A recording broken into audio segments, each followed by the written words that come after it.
Hai, aku Meisian. Hari ini aku punya cerita tentang sebuah pembunuhan yang selama hampir 2 tahun tidak bisa dipecahkan oleh polisi, sampai sebuah acara televisi mengubah segalanya. Pukul 4.30 sore pada tanggal 23 Juni 2014, seorang pria berusia 49 tahun bernama Patrick Ewire bergegas keluar dari pintu samping sebuah rumah sakit di kota Sète, Prancis, mengancingkan kemejanya sambil berlari menuju tempat parkir. Ia melompat ke atas skuter dan memeriksa jam tangannya sebelum langsung melesat ke jalan, mengabaikan klakson dari pengemudi lain saat ia menyalip di sela-sela kendaraan. Petri tidak peduli siapa yang ia ganggu saat ini, karena ia terlambat untuk sebuah kencan, dan setelah kencan itu, ia harus segera pergi ke pertunjukan tari putrinya. Dan ia sangat ingin hadir di keduanya, karena keduanya adalah satu-satunya hal yang ia nantikan sejak lama. Kehidupan Patri memang sudah tidak baik-baik saja dalam waktu yang sangat lama. 8 tahun sebelumnya, ia terjerumus ke dalam kebiasaan minum berat dan berjudi. Suatu hari saat ia mabuk, ia memukul istrinya. Setelah itu, istrinya menceraikannya dan ia kehilangan hak asuh putrinya, Alabama, yang kini berusia 12 tahun. Sejak perceraian, hidupnya tidak membaik sama sekali. Ia pindah tinggal bersama ibunya yang sudah tua. Minumannya semakin parah. Perjudiannya berlanjut sampai ia hampir menghabiskan semua penghasilannya sebagai petugas kebersihan rumah sakit. Dan kemudian ia terlibat dengan rekan kerjanya yang sudah menikah. Ketika suami perempuan itu mengetahui perselingkuhan itu, perempuan itu meninggal dalam kondisi yang tampak seperti bunuh diri. Kematian itu terjadi 5 tahun yang lalu dan begitu traumatis sehingga Patri hampir tidak pernah berkencan lagi sejak saat itu. Ia sudah hampir menyerah pada kehidupan membujang ketika beberapa minggu lalu ia mendapat telepon dari perempuan yang kini ingin ia temui, Audrey Liu. Patri pernah bertemu Audrey lama sekali setelah perceraiannya, dan mereka sempat berkencan beberapa kali sebelum akhirnya kehilangan kontak. Audrey jauh lebih muda darinya dan pernah membatalkan janji lebih dari sekali di masa lalu. Tapi ia juga menyenangkan, dan sudah lama sejak Patri terakhir berkencan. Jadi ketika ia menelpon dan mengatakan ingin bertemu lagi, Patri berkata, "Tentu saja." Mereka membuat rencana untuk bertemu sore ini di sebuah taman dekat tempat kerja Patri. Sebuah taman di tepi laut dengan bukit berbatu di belakangnya dan tebing dramatis yang dipenuhi gua-gua tua di sisinya. Pemandangannya indah luar biasa. Mereka memang tidak punya banyak waktu. Mungkin hanya cukup untuk jalan-jalan singkat sebelum Patri harus pergi ke pertunjukan tari putrinya. Tapi ia berharap suasana romantis itu bisa memercikan sesuatu di antara mereka lagi. Beberapa menit kemudian, Patri tiba di pintu masuk taman, dan dengan lega ia melihat Audrey masih menunggunya. Ia memarkirkan skuternya, mengunci ponselnya di kompartemen bawah kursi, dan berjalan mendekat. Dari senyum gugupnya, Patri merasakan bahwa Audrey hampir sama antusiasnya dengan dirinya, dan itu memberinya kepercayaan diri. Ia mengambil tangannya, dan mereka mulai berjalan menyusuri jalan setapak. Keesokan harinya pukul 8 pagi, kakak Patri bernama Mark Ewire sedang berdiri di atas dek perahunya 10 mil dari taman itu, menarik jebakan tiram dari air. Teleponnya berbunyi. Ia menjawab, dan sebelum ia sempat menyapa, suara ibunya yang sangat khawatir terdengar, bertanya apakah ia tahu di mana Patri berada. Mark mengerutkan dahi. Patri tinggal bersama ibu mereka, jadi ibu mereka seharusnya tahu lebih baik darinya. Tapi ibunya menjelaskan bahwa Patri tidak pulang tadi malam. Ponselnya juga tidak dijawab. Ia tidak masuk kerja pagi itu, dan yang paling mengkhawatirkan dari semua itu, ia tidak hadir di pertunjukan tari Alabama kemarin malam. Dan fakta terakhir itulah yang membuat Mark berpikir bahwa mungkin ada yang benar-benar tidak beres di sini, karena ia tahu betapa Patri mencintai putrinya dan betapa ia menantikan pertunjukan itu. Mark berjanji akan mencari tahu. Ia mulai menelpon teman-teman Patri satu persatu, dan dengan setiap percakapan, kekhawatirannya semakin bertumbuh. Tidak ada yang mendengar kabar dari Patri sejak kemarin siang. Tampaknya ia meninggalkan tempat kerja sekitar pukul 4 sore, tapi tidak ada yang tahu kemana ia pergi. Mark mengarahkan perahunya ke dermaga, mengikatnya, dan langsung menuju ke tempat kerja Patri. 4 jam kemudian, Mark berdiri di sebuah titik pandang berbatu, memindai kota di bawahnya. Ia dan beberapa teman Patri sudah menghabiskan seluruh pagi hari memeriksa kanal, kafe, dan tempat-tempat wisata di kota, tapi tidak menemukan Patri atau tanda-tanda apapun tentangnya. Sekarang Mark beralih ke area-area yang lebih terpencil di sekitar kota. Tiba-tiba, teleponnya berbunyi. Salah satu teman dalam tim pencarian baru saja menemukan skuter Patri di luar taman, di bawah bukit, hanya beberapa menit berkendara dari tempat Mark berdiri. Mark menyuruhnya untuk tidak menyentuh apapun, berlari ke mobilnya, dan melesat ke sana. Dan di sana, di tempat parkir di luar taman, ada skuter Patri. Saat Mark menatap skuter itu dan taman yang sunyi di sekelilingnya, ada sesuatu yang dingin dan berat yang mengendap di perutnya. Ia tidak bisa memikirkan alasan apapun mengapa Patri akan meninggalkan skuternya di sini semalaman. Sepanjang hari, di sudut pikirannya, Mark sudah khawatir bahwa sesuatu yang buruk mungkin telah terjadi pada adiknya. Tapi sekarang, setelah melihat skuter ini, ia merasa yakin. Hampir 2 minggu kemudian, pada tanggal 5 Juli 2014, Detektif Boris Ferrier mengambil jalur keluar menuju kota Sète. Ia adalah penyelidik senior dari Montpellier yang baru saja dipanggil untuk mengambil alih kasus orang hilang yang membuat polisi setempat buntu. Patri Ewir berusia 49 tahun menghilang setelah pergi berkencan dengan Audrey Lu. Skuter ditemukan masih terparkir keesokan harinya tanpa tanda-tanda Patri dimanapun. Hampir 2 minggu kemudian, ia masih belum muncul. Mark menggambarkan adiknya seperti seorang santo yang tidak punya musuh. Tapi Ferrier tidak sepenuhnya mempercayai ini. Yang ia butuhkan adalah menggali sendiri siapa sebenarnya Patri.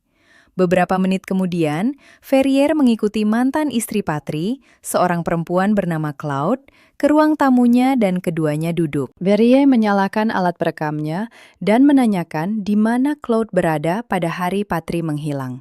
Claude berkata, itu hanya hari Senin biasa. Setelah bekerja, ia menjemput putri mereka, Alabama, dari sekolah dan membawanya ke pertunjukan tarinya. Ia berharap bertemu Patri di sana, dan benar-benar terkejut ketika ia tidak muncul, karena meskipun Patri punya banyak kelemahan, ia adalah ayah yang baik. Ferrier condong ke depan. Kelemahan Patri itulah yang ingin ia ketahui. Ia tidak mencurigai Claude karena alibinya cukup kuat, dan ia tidak mendapat untung apapun dari menghilangnya Patri. Tapi ia berharap Claude bisa memberitahu tentang kebiasaan lama atau kebiasaan saat ini yang mungkin membuat Patri dalam masalah. Claude ragu sebelum akhirnya berkata bahwa ia tidak ingin memburuk-burukan Patri, tapi ia minum dan berjudi jauh lebih banyak dari yang seharusnya. Setelah itu, Claude memanggil putri mereka, Alabama yang berusia 12 tahun, masuk ke ruangan. Alabama tampak jelas sangat gugup dan terguncang oleh semua yang terjadi dengan ayahnya. Tapi ibunya mengambil tangannya dan mendorongnya untuk berbagi ceritanya. Perlahan-lahan, gadis itu mulai berbicara. Ia berkata bahwa sekitar seminggu sebelum ayahnya menghilang, ayahnya membawanya bersama untuk sebuah urusan yang sangat aneh. Mereka berhenti di luar sebuah terowongan, dan ayahnya menyuruhnya menunggu di mobil. Kemudian ia keluar dan masuk ke terowongan untuk menemui seseorang. Itu adalah seorang pria, tapi terlalu gelap di dalam terowongan bagi Alabama untuk mengenali wajahnya. Tapi ia jelas melihat ayahnya menyerahkan semacam paket kepada pria itu sebelum cepat berbalik dan berlari kembali ke mobil. Setelah itu, ayahnya tidak mau memberitahunya siapa pria itu. Ia hanya berkata bahwa ia telah melakukan sesuatu yang benar-benar bodoh. Dan karena itu, ia sekarang berutang banyak uang kepada beberapa orang. Setelah Alabama selesai berbicara, ibunya memanggil ia keluar dari ruangan. Dan begitu ia pergi, Verrier bertanya kepada Claude apakah ia tahu siapa pria di terowongan itu. Claude berkata ia tidak tahu, tapi ia punya satu nama yang layak untuk diselidiki. Bukan seseorang yang mungkin meminjamkan uang kepada Patri, melainkan seseorang yang menyimpan dendam pribadi terhadapnya. Namanya Remy Shen, seorang penata rambut lokal. 1 jam kemudian, Verrier duduk di bilik sempit kantor polisi Seth, menggulir file di laptopnya. Berdasarkan petunjuk dari Claude, ia mencari nama penata rambut itu di database polisi, dan langsung menemukan koneksi dengan Patri. Pada tahun 2009, beberapa tahun setelah perceraian Patri, Patri telah diinterogasi sebagai saksi dalam kasus bunuh diri istri Remy Shen, seorang perempuan bernama Nadesh Shen yang bekerja bersama Patri di rumah sakit. Tampaknya Nadesh pulang setelah pesta kerja dan mengaku kepada Remy bahwa ia telah berselingkuh dengan Patri. Pasangan itu bertengkar selama berjam-jam tentang hal itu. Nadesh akhirnya tidur di sofa, sementara Remy pergi ke kamar tidur mereka di lantai atas. Dan keesokan harinya, Remy menemukan Nadesh di garasi mereka, tergantung. Begitu Verrier selesai membaca ini, ia tahu ia akhirnya punya tersangka. Keesokan harinya, sekitar pukul 10 pagi, Verrier mengikuti Remy Shen masuk ke ruang interogasi dan menutup pintu di belakang mereka. Remy adalah pria bertubuh kecil dan kurus, dengan ekspresi cemberut yang jelas menunjukkan bahwa ia merasa sangat terganggu berada di sini. Verrier langsung merasakan bahwa Remy kemungkinan besar hanya akan retak di bawah tekanan yang sangat kuat. Jadi, tanpa basa-basi, ia mencoba mengguncang Remy dengan mengatakan bahwa mereka tahu ia terlibat dalam penculikan Patri. Ini sepenuhnya gertakan. Verrier tidak punya bukti apapun.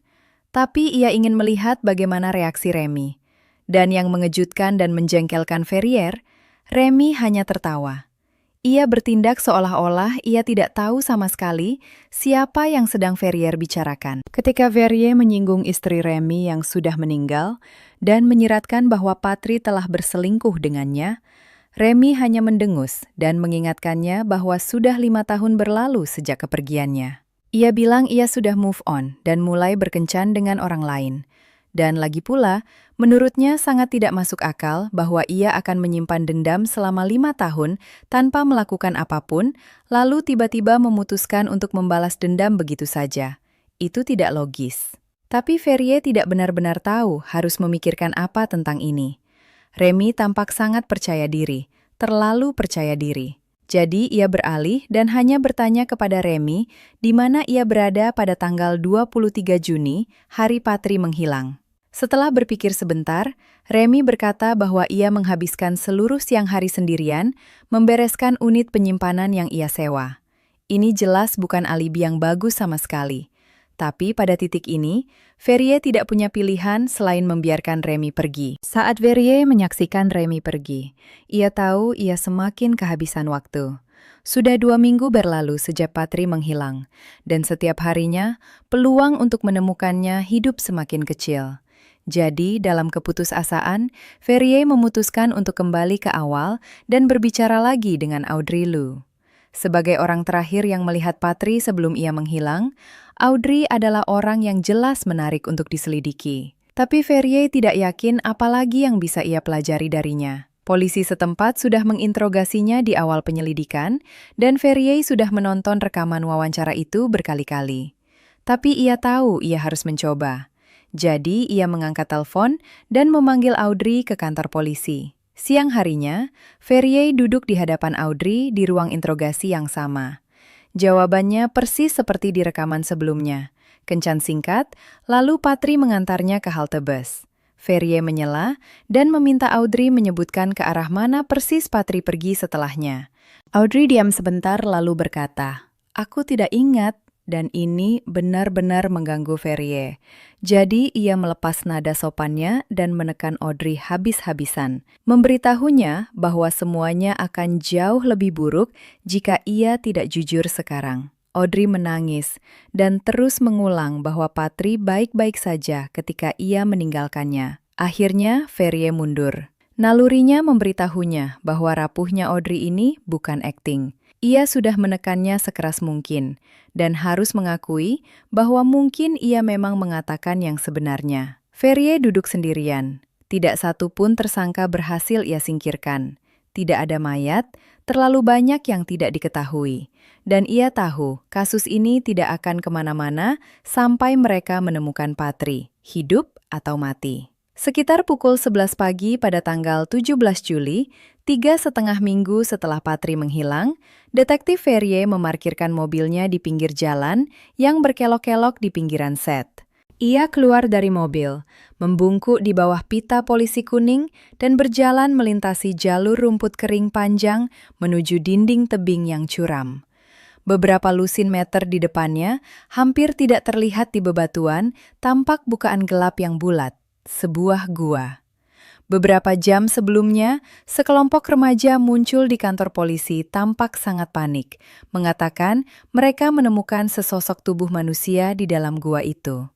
Dan begitu Ferrier mendengar ini, ia langsung menuju ke tempat kejadian, karena gua itu hanya setengah mil dari tempat skuter Patri ditinggalkan. Ferrier menyalakan senter dan melangkah masuk ke gua. Tim forensik langsung mengikutinya dari belakang.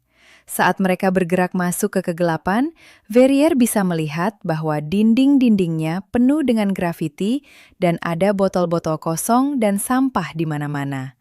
Tampaknya tempat ini memang adalah spot pesta populer bagi anak-anak muda. Saat mereka bergerak semakin dalam, gua itu bercabang ke dalam labirin terowongan-terowongan sempit yang berbeda. Dan tepat saat Ferrier akan mengarahkan timnya untuk menyebar dan mulai mencari di semuanya, ia melewati salah satu terowongan yang membuatnya langsung berhenti. Bau itu luar biasa menyengat. Ferrier mengarahkan senternya ke dalam terowongan itu, dan ia melihat ada lubang dangkal yang digali di lantai. Dan tergeletak di dasar lubang itu adalah apa yang tampak seperti gumpalan kain hitam yang compang-camping. Sampai Ferrier mendekat. Baunya kini luar biasa kuat, dan Ferrier tahu ia sedang berdiri di atas sisa-sisa hangus dari seorang manusia. Ferrier membungkuk untuk memeriksanya dan langsung melihat apa yang tampak seperti lubang peluru di tengkorak dan lubang peluru di dada. Satu ke kepala, satu ke perut, dan kemudian tubuhnya dibakar setelahnya, kemungkinan untuk menghancurkan bukti. Ini terasa sangat familiar bagi Ferrier.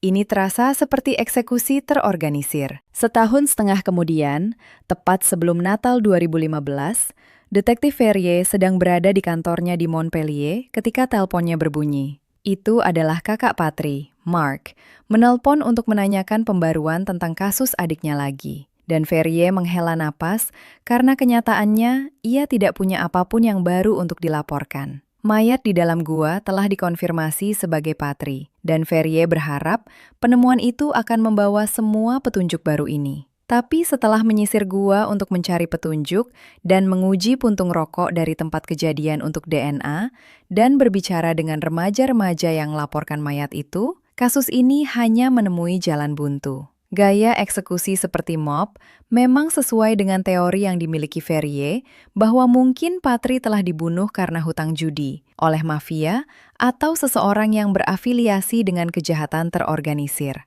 Tapi Ferrier tidak pernah bisa menemukan jejak apapun bahwa Patri memiliki semacam hutang yang membuatnya dibunuh. Juga, ia masih belum bisa mengidentifikasi pria misterius di terowongan yang disebutkan Putri Patri.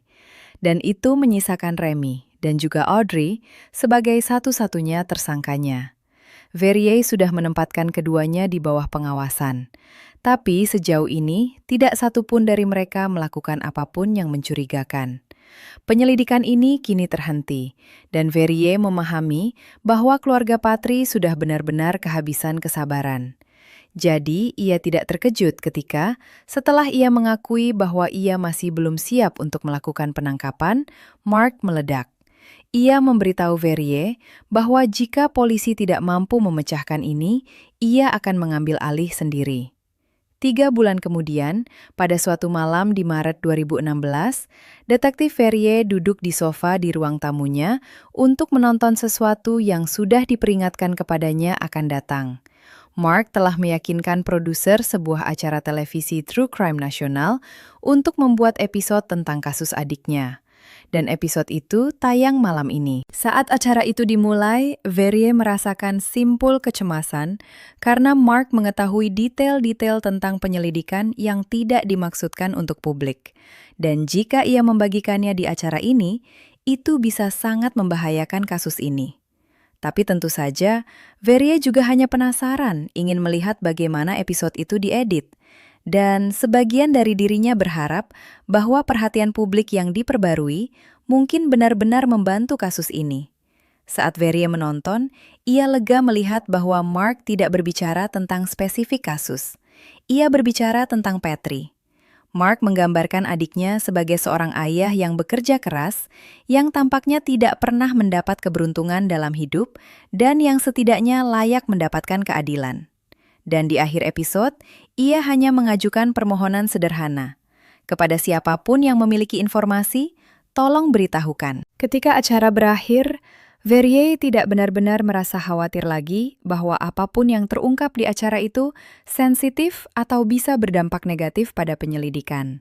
Tapi ia juga tahu bahwa dampak yang akan diberikan acara itu kemungkinan akan cukup kecil. Ia tidak mengharapkan apapun dari permohonan bantuan publik ini. Namun, ia akan keliru, karena keesokan paginya, telepon Verrier berbunyi.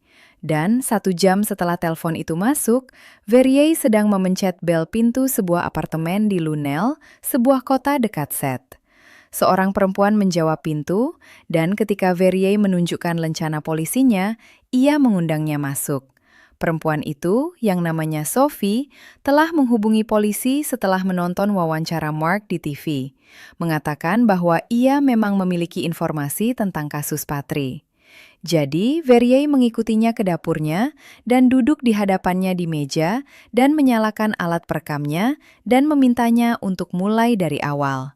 Dan begitu cerita itu mulai terurai, Verrier tahu ia telah memecahkan kasus ini. Berdasarkan bukti yang dikumpulkan di tempat kejadian dan kesaksian saksi, berikut adalah rekonstruksi dari apa yang polisi yakini terjadi pada Patrick Ewier pada sore hari Senin, 23 Juni 2014. Pukul 4:30 sore, si pembunuh berdiri di atas bukit berbatu yang menghadap taman di Sète, mengawasi melalui teropong saat Patrick dan Audrey berjalan bergandengan tangan di sepanjang jalan setapak di bawah. Pasangan itu berjalan santai, jelas menikmati pemandangan dan kebersamaan satu sama lain.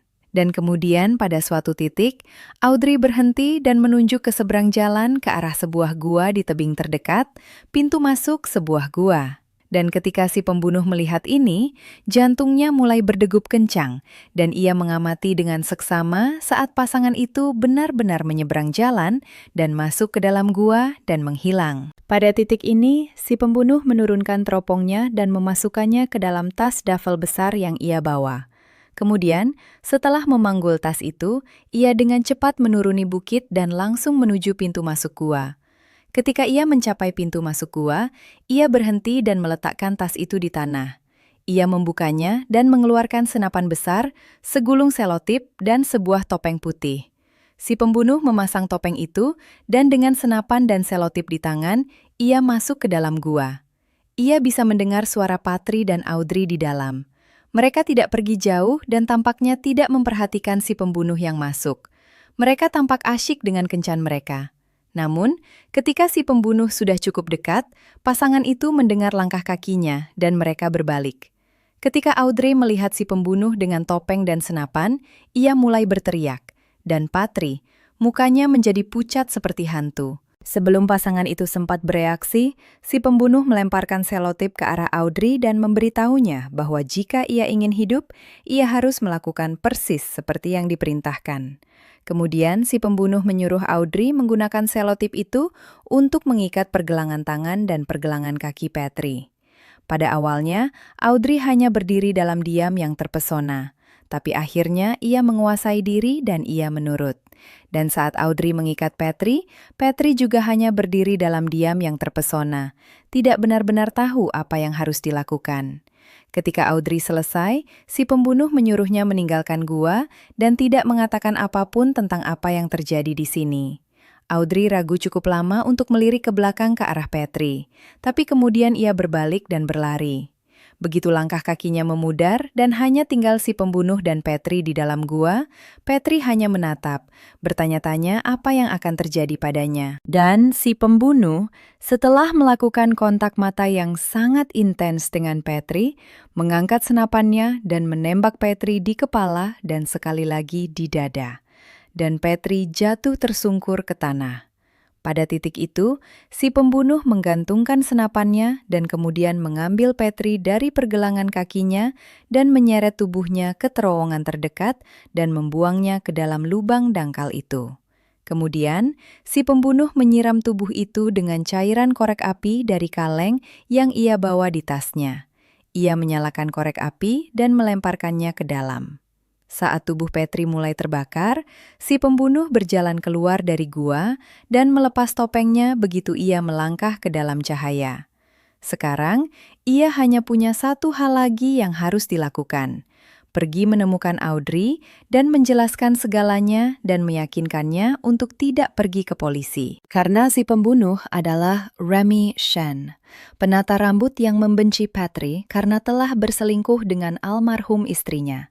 Dan ia baru saja berhasil mengelabui Audrey untuk membantunya melakukan pembunuhan ini. Ternyata Audrey adalah mantan pacar Remy. Mereka bertemu dan mulai berkencan pada tahun 2009, tak lama setelah kematian istri Remy.